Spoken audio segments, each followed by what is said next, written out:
रुक्म्यग्रतो रुक्मरथो रुक्मबाहुरनन्तरः रुक्मकेशो रुक्ममाली रुक्मिण्येषां स्वसासती स्वपश्रुत्य कुन्दस्ते रूपबीजग्राह्यः भारतैर्गीयमानो तं मेने सदृशं पतिं रोदासी भीष्मको नः विदग्धम् அப்படிங்கிற உபதேசம் இதுதான்.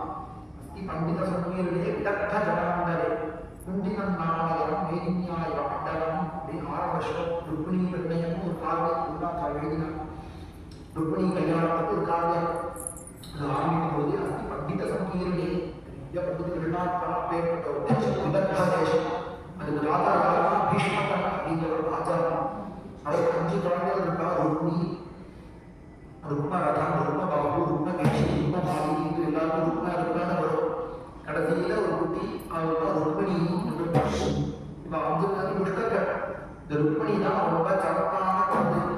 அவங்க யார் வந்தாலும் அவளை நமஸ்காரம் பண்ணுவாங்க. பெரியமா வந்தாலும் கதை சொல்லுவாங்க. பெரிய பேர் வந்து பாகவதம் சொல்லலாம். சத்தையா பாண்டு கேட்பேன், பீஷ்மர் கேட்பார், இதை போல பக்கத்தில் பாண்டு கேட்பார். இப்படி கேட்டு கேட்டு என்ன கிருஷ்ண பக்தி வந்துடுது. கிருஷ்ணனுக்கே தான் நம்ம வாக்கப்படணும் அப்படிங்கிற ஆசை வந்து அந்த குழந்தை. அதாவது சமகாலமாக இருக்காங்க. சமகாலமாக இருக்கணும் அப்படின்னு கிருஷ்ணனுக்கு நேராக அடையணும் ஆசை வரும். இங்கே இருக்கவங்களுக்கு சமகாலமாக எல்லாரும் நம்ம கிருஷ்ணனுக்கு நம்ம பரவான ஆமாட்டணும் அப்படிங்கிறதுனாலே தோணும். அவளுக்கு சமகாலமாக இருக்கா. அவள் புலம் பிடிக்கணும். கிருஷ்ணனுக்கு எல்லாருக்கும் பார்த்துருக்கா அப்படின்னு இந்த அழிவுன்னு சொல்லிட்டு கடைசியில் சொன்ன உடனே தம்மேனே சதுருஷம் அவனுக்குதான் நான் வாக்கப்படுவேன் அப்படின்னு ஆசை கொடுத்துட்டா ருக்மிணி. ஒரு நாளைக்கு சொன்னான், அப்பா அம்மாட்ட சொன்னான். நீ விதற்கு அப்பாட்ட சொன்னது சந்தோஷப்பட்டார். பீஷ்ம மகாராஜா கல்யாணத்துக்கு ஏற்பாடு பண்ணதுங்கிறதுனால சதஸ்ல சொன்னா பிரஸ்தாபிச்சுட்டார் எல்லாருக்கும். இதே மாதிரி நம்ம குழந்தைய பாரதாதீசனான கண்ணனுக்கு கொடுக்கலாம்னு இருக்கேன் அப்படின்னால எல்லாரும் அப்படிதான் கொடுக்கலாம் சரி அப்படின்னு சொல்லி எல்லாரும் சொன்னான். அங்கே இருந்தவர்கள் நான் ருக்மிணிங்கிறவங்க பண்ணா அதெல்லாம் கொடுக்கக்கூடாது. எப்படி கொடுக்கறது?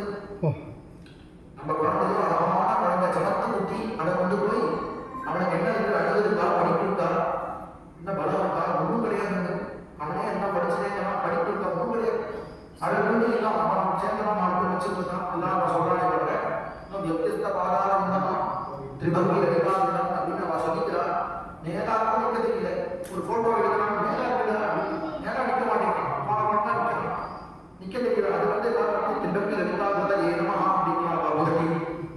படிச்சாலும் படிப்பறிவு கிடையாது.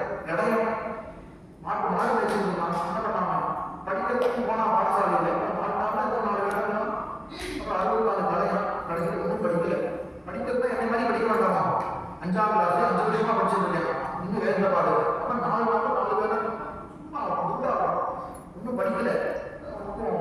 பலபலாகவும் ஒன்றும் கிடையாது. பலமும் கிடையாது. ஜடாசந்த மாதிரி ஒரு போராட்டம் 14 வருஷம் ஜடாசந்தர் அப்படின்னு ஸ்டாலிச்சு சொல்லலாம். சரி உனக்கு யாரெல்லாம் கொடுக்கலாம்? எனக்கு சேரி நாட்டு அரசன் சிசுபாலன் அப்படின்னு. சரிடா அப்படியே பண்ணிடுவோம். துஷ்டங்களை பேச முடியும். சரின்னு சொல்லிட்டாரு. அப்பா எல்லாம் ஏற்பாடு சிசுபாலனுக்கு ஆய்ந்தது. காலத்தில் இருந்தது ருக்மிணி ரொம்ப வருத்தப்பட்டா. கிருஷ்ணனுக்கும் மனசை கொடுத்துட்டேனே, இப்போ என்ன பண்றது அப்படின்னு ரொம்ப வருத்தப்பட்டுட்டே இருந்தது. இங்கே க்ஷேமம் சந்ததம் நம க்ஷேமம்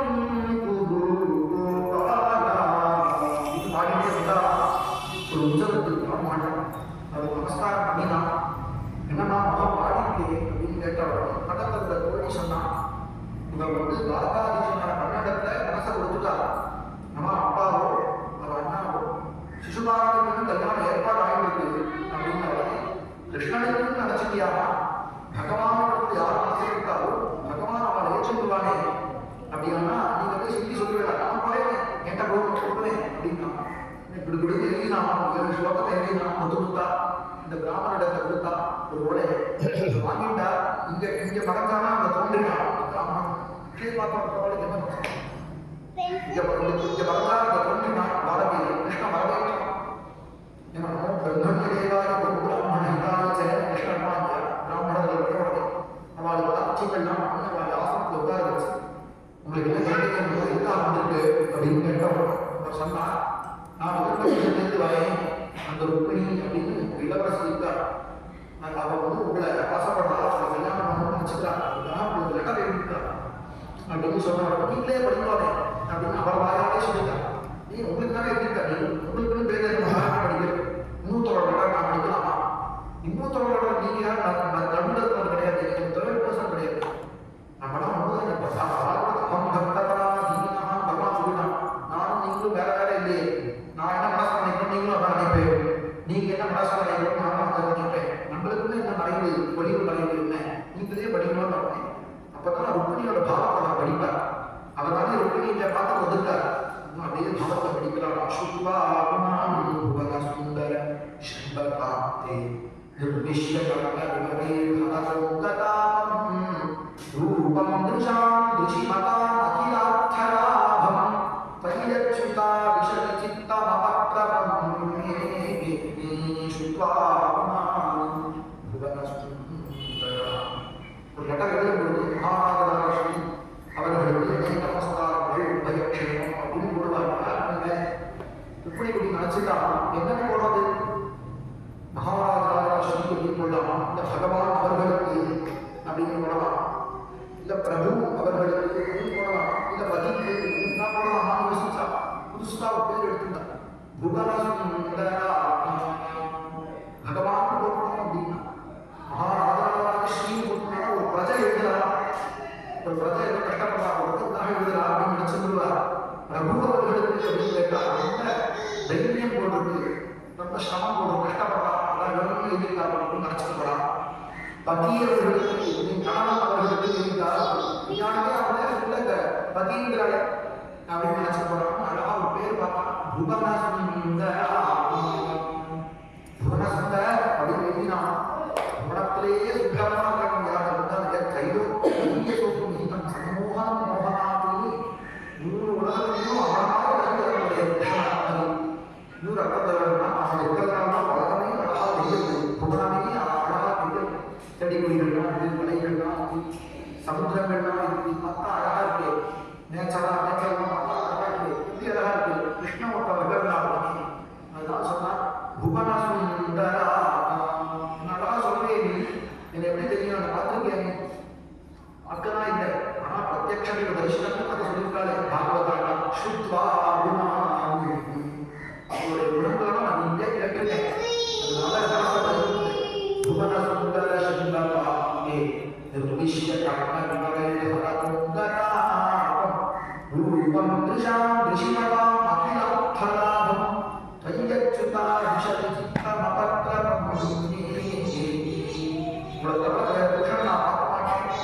ஏன் எந்த ஸ்திரீயும் ஒரு அழகான தந்தா ஆசான கொடுவா ஆத்வா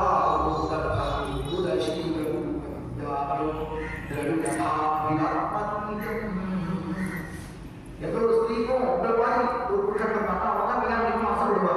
ஏன்னா அழகுமா அழகு, படிப்புமா படிப்பு, சர்வஜன் ராஜா தைலோக்கியத்துக்கு நீங்க தான் ஈஸ்வரன் துவாரகாதீசன் நீங்க அப்படின்னு உங்களாலே ஆசைப்படுவா அப்படின்னு 16,000 மகிழ்ச்சிகளுக்கும் சேர்த்து இவளே சொல்லாது. எல்லா ஸ்திரீகளும் தனியா உங்களுக்கு அந்த சட்டாளத்தை சொல்லிட மாட்டா, நானே சொல்றேன் எல்லா ஸ்திரீகளும் உங்களை தான் ஆசைப்படுவா அப்படின்னு. எப்படி வரணும்னு சொல்றா, நீங்க வந்து ஜெயிச்சுட்டு போனோம், எல்லா ராஜாக்களும் நடிப்பா. பூர்வே துரஸ்தி நகி உதவே நவவதூம் விகிதாம் பேயாதி நிர்மத்ய சைத்ய வதபேத பவம் வசக்யே மாம் ராக்ஷசேன விதினோத்வர வீர்ய சுல்தானம். அங்க இருக்கிற இப்படா நான் பின்னாடி இருக்கிறேன் குழப்பமா நான் துணி விடுவோம் அப்படின்னு சொல்றேன். ஏன்னா உங்க வீரியத்தை காண்பிச்சு உங்க வீரியத்துக்கு நான் வருஷம் கிடைக்கிறேன். அந்த வந்த கடிக்க பிடிக்க சௌராஷ்டிர தேச ராஜா ராஜாக்கள்லாம் நிற்க, தேர்ப்படை படாப்படை யாழ்ப்படை உடற்படை எல்லாம் நிற்க, அவ எல்லாரும் நிற்க போது எல்லாரும் ஜெயிச்சுட்டோ நீங்க தூக்கிட்டு அந்த வீரியத்துக்கு கலக்கிற பரிசா நீங்க தூக்கிட்டு போகணும் அப்படின்னு சொன்னா இப்படி அவளே நான் சொன்னான்.